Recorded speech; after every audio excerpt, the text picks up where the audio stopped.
I was really never a photographer per se, but back prior to phones, um, and using those to take pictures, we would have a camera and there would be a lens, and you would focus the lens until the image would become focused, right? And clear, like, oh, there's the image now. I've got the lens focused in such a way that I can see the image clearly, right? And then we would snap the picture.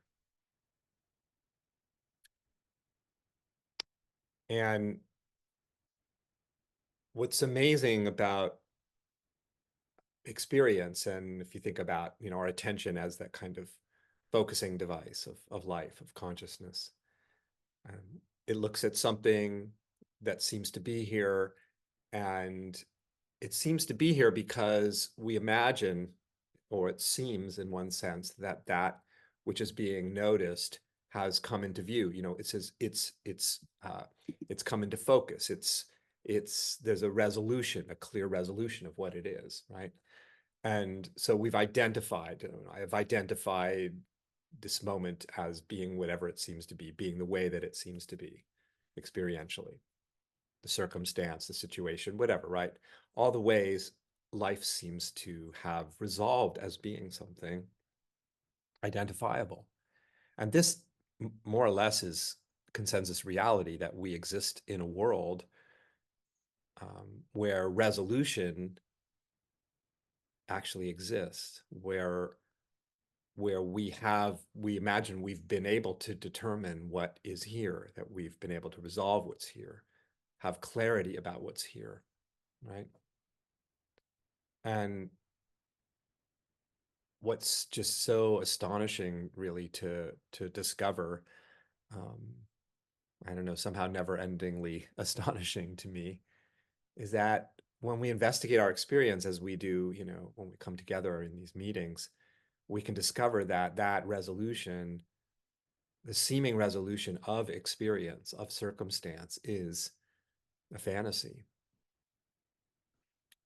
that the moment doesn't actually stabilize. So it doesn't hold still long enough, really, at all, um, such that we can point to and identify and determine what it is. There it is. Now I can see it clearly. So if you just feel your experience right now, feel the presence of what, it doesn't matter what you think is here. It doesn't matter where you think you are, or who you think you are, or what you think is going on right now. Of course, there's lots of ideas about what's going on here. This is a Zoom meeting, for example, and we're discussing the nature of reality and exploring that. Fair enough, but feel what's here, the presence of it. Something's present, right? Again, what's present, the multiplicity of what seems to be present, we've got many ways of seemingly characterizing what's here, but that's fine. All of that can just be there. But just feel the obvious aliveness of this, the the way in which we're not really experiencing perceptions that are holding still, but we're experiencing this alive sense of perceiving. It's a dynamism, isn't it? It's just let yourself feel that aliveness, and in its aliveness, the aliveness of what's here, the the undeniable reality that it is has no stability to it. It never concretizes as something, right? It never, notice how the minute you think what seems to be here has become something that you could grasp hold of and look at and identify as something, right? It's turning into something else. It's morphing into something else, isn't it?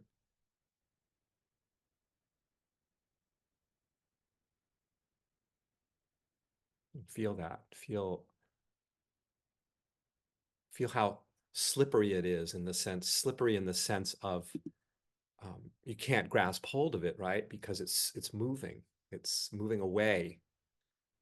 like a slippery fish. You try to grab hold of it, just just escapes capture. And you feel that?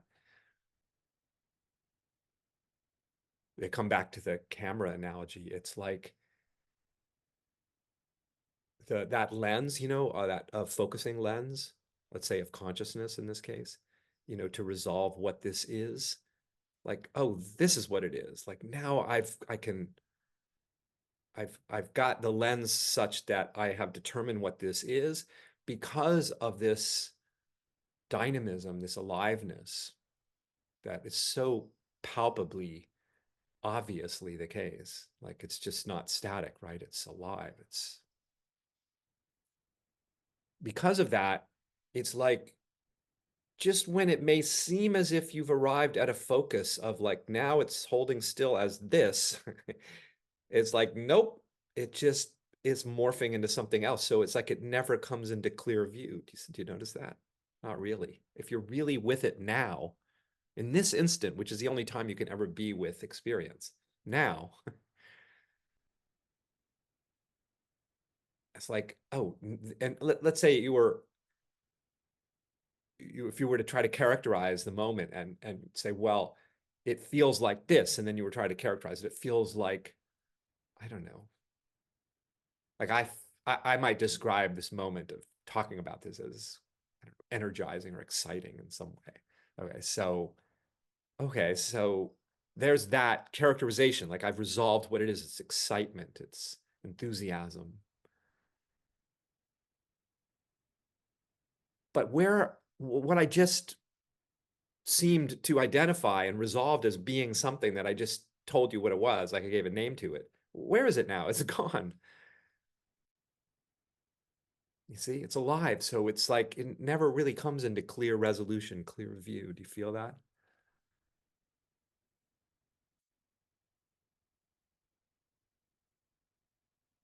Just let yourself feel that. Notice that you are feeling that. The ungraspable nature of this, the unresolvable, ever morphing nature of this. Just when you think it's become something, it becomes something else. I talk about it in this way sometimes, like, what is the shape of this moment? Like I can identify the shape of it. There's the form of it, the way the patterning looks of the moment that I'm now going to describe as this. There it is. There's the shape of the moment, the pattern of the moment. But it's not like that. It's like I've many times used the metaphor of clouds, moving, and there's the shape of the cloud, but the cloud doesn't hold still, right? It's even subtly, gradually, you could say, maybe not even so easily perceptible. It's dynamism, but it's not holding still. It's alive, it's moving. So the minute we think we've put our finger on the shape of the moment, it it's like, okay, so we think it takes a shape. We go, oh, there's the shape. But even before consciousness is able to seemingly render what it is and resolve what it is, it's already becoming something else, you see? And you feel that?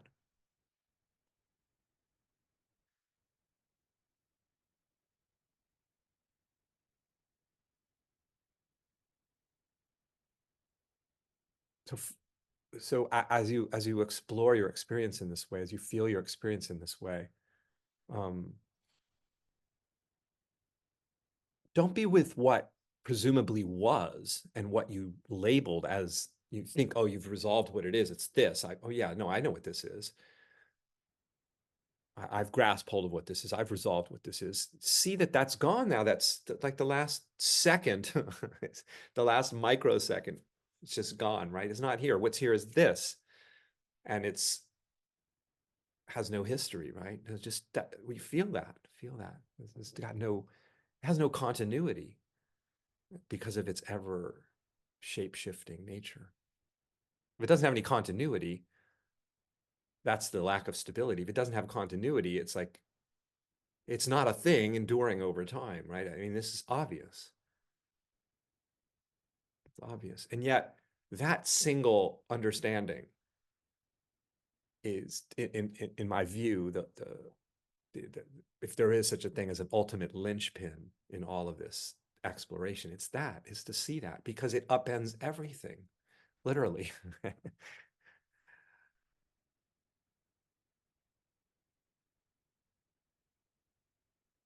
Because everything we think about what's going on here, every way we could possibly conceive of this and frame it, put it into some sort of frame of reference of understanding, is just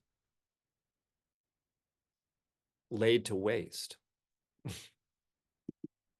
Laid to waste in the sense of reality just won't have any of it. It won't come. It strongly suggests forms, identifiable forms, right? Very, very strongly suggests them. But just by being with our experience, just by feeling what's here, that just goes up in flames, because whatever I just identified is gone. It's not here anymore. And then you could say something else appears, but that's gone before it can be identified. And then that's gone before it can be identified. It's the transformation is that immediate. It's too swift to be captured um, by our by the interpretive frameworks that consciousness seems able to layer on top of it. And oh yeah, I know what this is.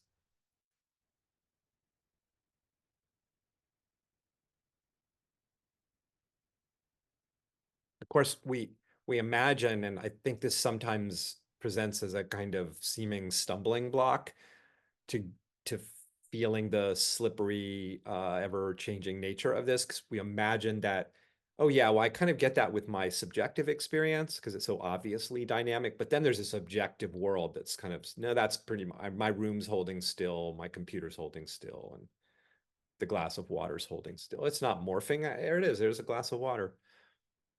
But I only know all of this seeming stuff of the world, supposed objects of the world. I only know those as experience. And actually, my experience of what I think of as something stably here, as being a certain way, this way, it's a room, and it's this way, and it was this way 5 minutes ago, and it will be this way in 5 minutes from now. It's a room, it's holding still. But my actual knowledge of the room, my familiarity with the room, my intimacy with this thing I'm calling a room is all experience, right? I'm experiencing what I call a room, but the room never escapes as some sort of phenomena. It never escapes experience. So I only know it as experience. And the experience of the thing I think of as unmoving is absolutely moving. My experience of the computer is alive. It's not holding still. And I call this sometimes the experiential perspective um, of reality. And in the experiential, from the experiential perspective, and I am just sharing a perspective, by the way, all I could ever share in a sense. Um, the experiential perspective is just wholly unstable, right? And there's not there's not object permanence here. There's no permanence whatsoever. The moment has no permanence.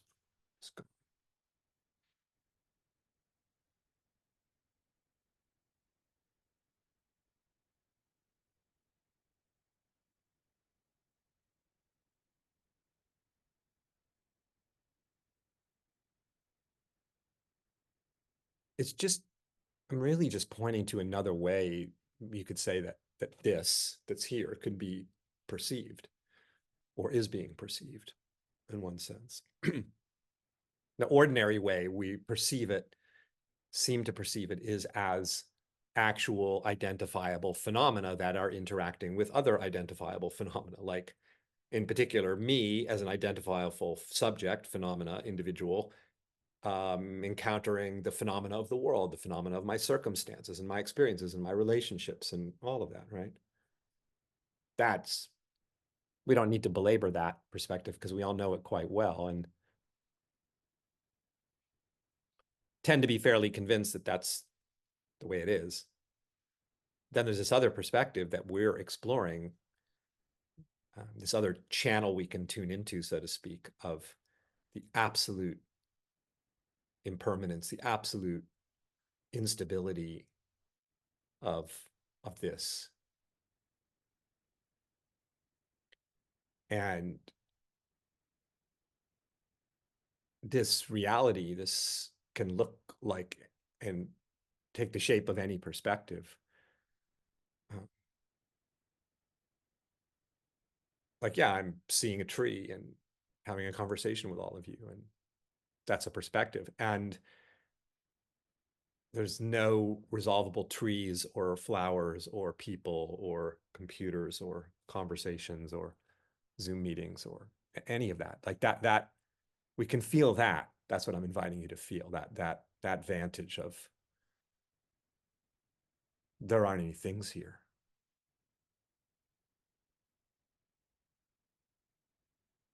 That in a sense, nothing, there's a term in the Zen tradition of the unborn. That's kind of what I'm talking about. This never takes birth as something.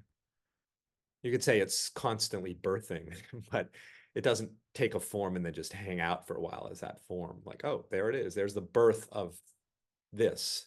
And it looks like this and it feels like this. It's not really like that. It's like, it's just constantly, right, unfolding, the constant flow with no stop button. And what's worthy of, from my standpoint of consideration and reflection, we can spend some time exploring this now of like, okay, so what? So this is completely not resolvable as something, right? Because of its dynamism. There's no things here. There's no people here. There's no world here. There's no anything here that can be, that you could put your finger on, because again, it's gone. Not really here at all. So what, you might ask, one might ask, but let yourself feel the implications of that.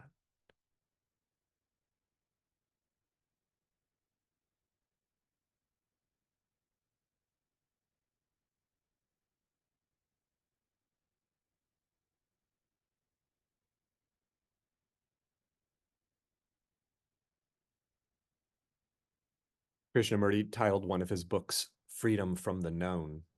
I was never a big Krishnamurti fan. I didn't really relate to what he was talking about. I don't know if I went back and visited it now, maybe I'd feel different. I didn't find it very accessible at the time when I looked at it, but something about that title of that book strikes me as spot on to what I'm talking about. Freedom from the known. This is unknowable in the sense of being able to resolve or determine what it is. It's not, I can't know what this is. It's pure mystery. What are the implications of not being able to know what this is? Well, the title of his book suggests it's pure freedom. It's freedom from everything because there are no things. Freedom's a good word for it.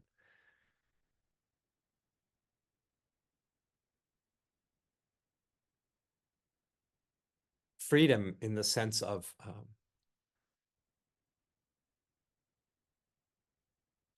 there's no things here to resolve and no one to resolve them. Now, that's quite an implication, isn't it?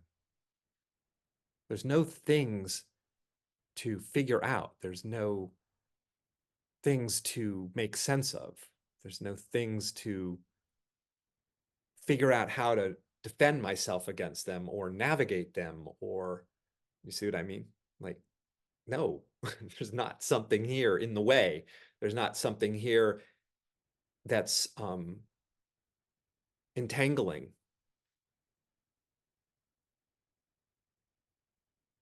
There's not something here that's lacking. There's not something here that's pushing against me. There's not something here that I'm subject to, that I'm subjected to. And there's not someone here on the receiving end of all of this seeming stuff. It's just absolute no thingness. And yet it's shows up as the absolute fullness of human experience, right? The magical display.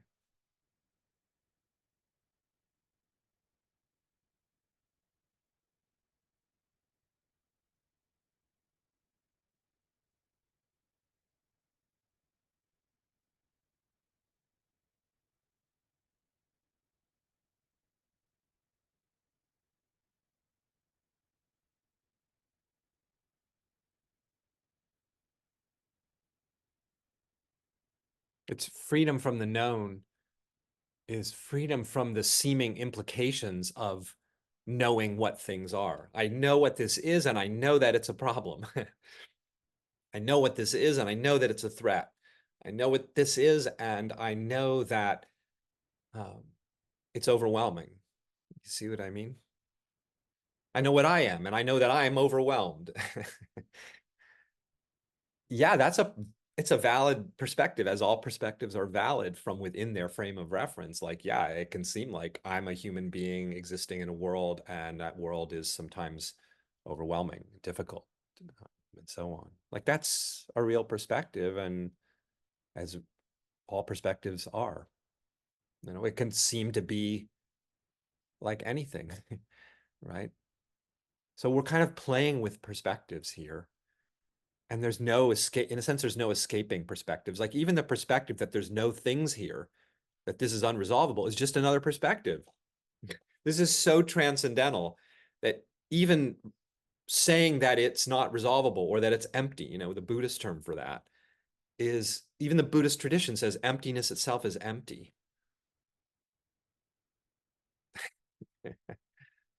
Like that's how transcendental it is. It won't be encapsulated in anything, including saying that it's transcendental and empty and unresolvable. It's like it's beyond, beyond, beyond, beyond, beyond any possible way of rendering it, which of course I just rendered it, saying it's beyond rendering. You see what I mean? There's no escaping. Uh, I remember sometime uh, talking with my friend Peter Brown, who I mentioned, not infrequently here, and it was just dawning on me. And I said to him, wow, there's only interpretation. Like there's no getting beyond interpretation. There's nothing but interpretation. And he just kind of smiled and said, yeah, that's right.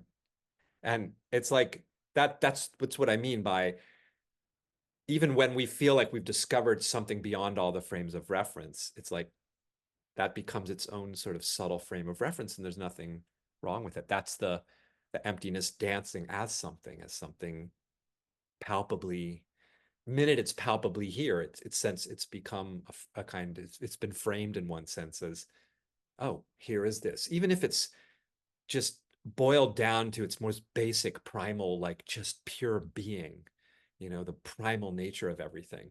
Like it's very unelaborated, just pure being. There's no real complicated elaboration. It's just pure being of everything, which is very powerful to feel as a perspective, but it's still another perspective because what's being? You see? That's just another perspective, but it's one that has a different feel to it, doesn't it? When we get more primal, if you will, with what this is. And you could say the real primal is unresolvability, of indeterminacy, not knowing what this is because it's infinite. So it's not going to resolve as something finite because it's infinite, right? It just never quite becomes clear what it is. And that's freedom. Freedom in the sense of, wow, there's nothing here that's binding us nor anyone bound. I mean, we could use the word freedom to describe that. It's just pure, just wide open, unbounded, limitless indefinability. And that has a really different feel to it, in a sense, from the human standpoint, doesn't it?